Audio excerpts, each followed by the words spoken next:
नमस्कार दोस्तों, स्वागत है आप सभी का हमारे चैनल शिक्षा और कहानियाँ में। आज से हम शुरू कर रहे हैं एक अद्भुत, अत्यंत पवित्र और रहस्यमयी कथा, भगवान विष्णु के कूर्म अवतार की संपूर्ण कहानी। यह कथा केवल देवताओं और असुरों की नहीं है, यह धैर्य की है, संतुलन की है, समुद्र जितने गहरे रहस्यों की है और परमात्मा की उस अद्भुत क्षमता की है जब वे स्वयं को किसी भी रूप में ढाल कर सृष्टि की रक्षा के लिए उतर आते हैं। तो आइए आरंभ करते हैं कूर्म अवतार कथा पार्ट 1। समय जो कभी रुकता नहीं, युग जो कभी चलते रहते हैं। और देवलोक में एक ऐसा समय आया जब पृथ्वी, आकाश और पाताल तीनों लोक की ऊर्जा जैसे क्षीण होने लगी थी। ऋषि मुनि तप कर रहे थे, पर उनका तप भी पहले जैसा फल नहीं दे रहा था। वनस्पति कमजोर हो रही थी, जल में पहले जैसी शक्ति नहीं थी, देवताओं की चमक भी फीकी पड़ने लगी थी। यह साधारण कमी नहीं थी, यह संकेत था कि सृष्टि के मूल तत्व अमृत की आवश्यकता है, जिसके बिना ब्रह्मांड का संतुलन बनाए रखना कठिन होता जा रहा था। त्रिलोक के स्वामी इंद्रदेव जब अपने आसन पर बैठे थे तो उन्होंने देखा कि उनका वज्र थोड़ा भारी लगने लगा है। देवगण बार बार थक जाते थे, कोई भी युद्ध की तैयारी करने की स्थिति में नहीं था। देवलोक में एक सभा बुलाई गई। इंद्र ने गंभीर स्वर में कहा, साथियों, यह साधारण कमजोरी नहीं, हमारी दिव्य ऊर्जा क्षीण हो रही है। तप, मंत्र, बल सब व्यर्थ है। कुछ असाधारण घट रहा है। सभा में हलचल मच गई। वरुण देव बोले, सागर का जल पहले जैसा ऊर्जावान नहीं रहा, मानो उसमें से शक्ति खींच ली गई हो। अग्निदेव ने कहा, मेरी ज्वाला तेज है पर प्रभाव नहीं। यह पहली बार है। देवताओं ने मिलकर निर्णय लिया, इस रहस्य को जानने के लिए हमें ब्रह्मा जी की शरण में जाना चाहिए। सभी देवता ब्रह्मलोक पहुंचे। ब्रह्मा जी शांत मुद्रा में बैठे थे, परंतु जब उन्होंने देवताओं के मुख देखे, उन्होंने समझ लिया कि संकट गहरा है। ब्रह्मा जी ने पूछा, कहो वत्सो, किस लिए आए हो? इंद्र ने कहा, प्रभु, हमारी शक्ति क्षीण हो रही है, धर्म और व्यवस्था खतरे में है, हमारे मंत्र असर नहीं करते, हमारा तेज घट रहा है। ब्रह्मा जी ने कुछ क्षण के लिए नेत्र बंद किए और फिर बोले, यह समय का संकेत है, सृष्टि को अमृत की आवश्यकता है। जिस दिन अमृत पुनः उपलब्ध होगा, शक्ति लौट आएगी। देवता चिंतित हुए, अमृत कहाँ है? अमृत कैसे मिलेगा? ब्रह्मा जी आगे बोले, अमृत समुद्र मंथन से ही प्राप्त होगा। देवलोक में आशा की किरण जगी, परंतु एक बड़ा प्रश्न सामने आया, समुद्र मंथन करेगा कौन? देवताओं की संख्या कम थी, बल कम था। समुद्र मंथन जैसे महान कार्य के लिए समान बल वाला दूसरा पक्ष चाहिए था। ब्रह्मा जी ने कहा, इसके लिए तुम्हें असुरों की सहायता लेनी होगी। यह सुनते ही सभा में सनसनी फैल गई। देवता और असुर एक साथ, यह तो असंभव सा लगता है। पाताल लोक में असुर शक्ति तेजी से बढ़ रही थी। उनके राजा थे बलि, एक अत्यंत शक्तिशाली परंतु महत्वाकांक्षी शासक। असुरों के बीच चर्चा चलती रही, देवता कमजोर हो गए हैं, उनकी चमक फीकी पड़ गई है, शायद अब त्रिलोक पर हमारा अधिकार हो सकता है। यह सुनकर इंद्र को और भी चिंता हो गई। देवताएं गए कि यदि समय रहते उपाय न किया गया तो असुर संपूर्ण संसार पर शासन कर सकते हैं। अब देवता ब्रह्मा से अनुमति लेकर वैकुंठ पहुंचे। वहां भगवान विष्णु शेष शैया पर विराजमान थे। चारों ओर दिव्य प्रकाश। लक्ष्मी माता पास बैठी थी।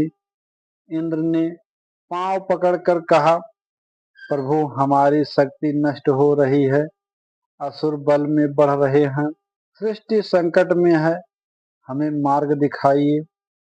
भगवान विष्णु मुस्कुराए। उनकी मुस्कान से में धीरज था, समाधान था।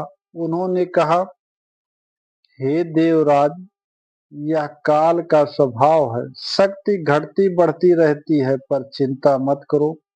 समुद्र मंथन करो, अमृत निकलेगा, और जब अमृत प्राप्त होगा देवगण पुनः तेजस्वी हो जाएंगे।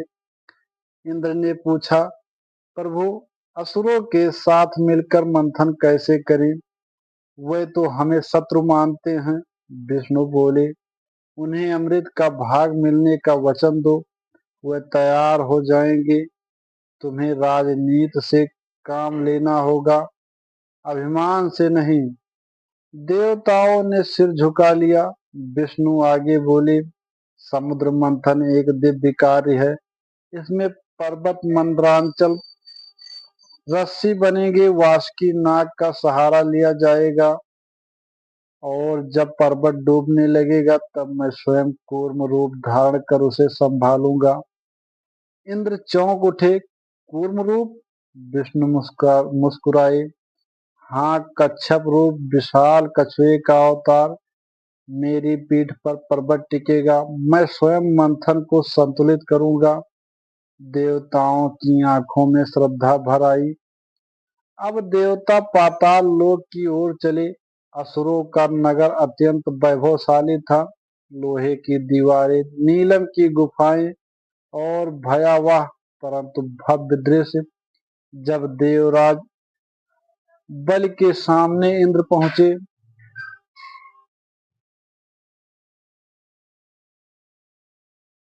जब बल के सामने देवराज इंद्र पहुंचे, असुर मुस्कुराए।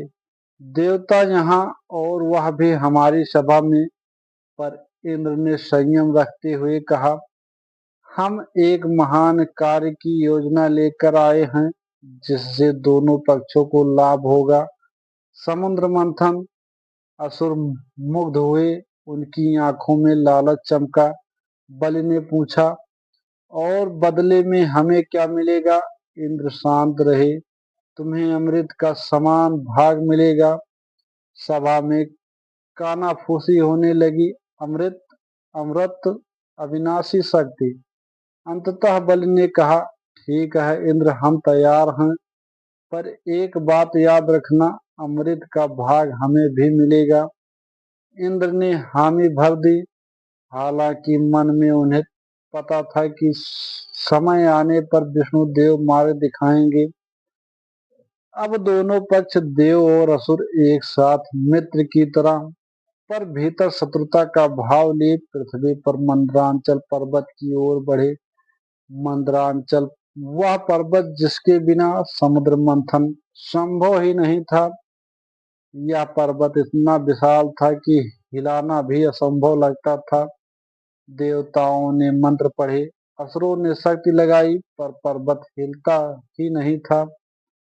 तभी आकाश में प्रकाश फैला। विष्णु भगवान प्रकट हुए।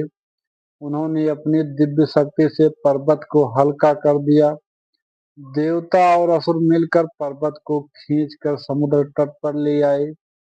मानो पूरे संसार की ऊर्जा एक ही स्थान पर इकट्ठी हो गई हो। विशाल क्षीर सागर, लहरें इतनी शांत कि भीतर ब्रह्मांड की झलक दिखती हो। देवता एक ओर, असुर दूसरी ओर। बीच में ऊंचा उठा विशाल पर्वत। नागराज वासुकी को बुलाया गया। असुर बोले, हम सर्प का मुख पकड़ेंगे। देवताओं ने कहा, हम पूंछ पकड़ेंगे। सब पूरी तैयारी में थे। बस एक समस्या थी। जब पर्वत समुद्र में उतारा गया तो वह धीरे धीरे डूबने लगा। देवता घबरा गए। अब क्या होगा? असुर घबराए, हमारा श्रम व्यर्थ हो गया। तभी समुद्र की गहराइयों से एक अद्भुत कंपन उठा।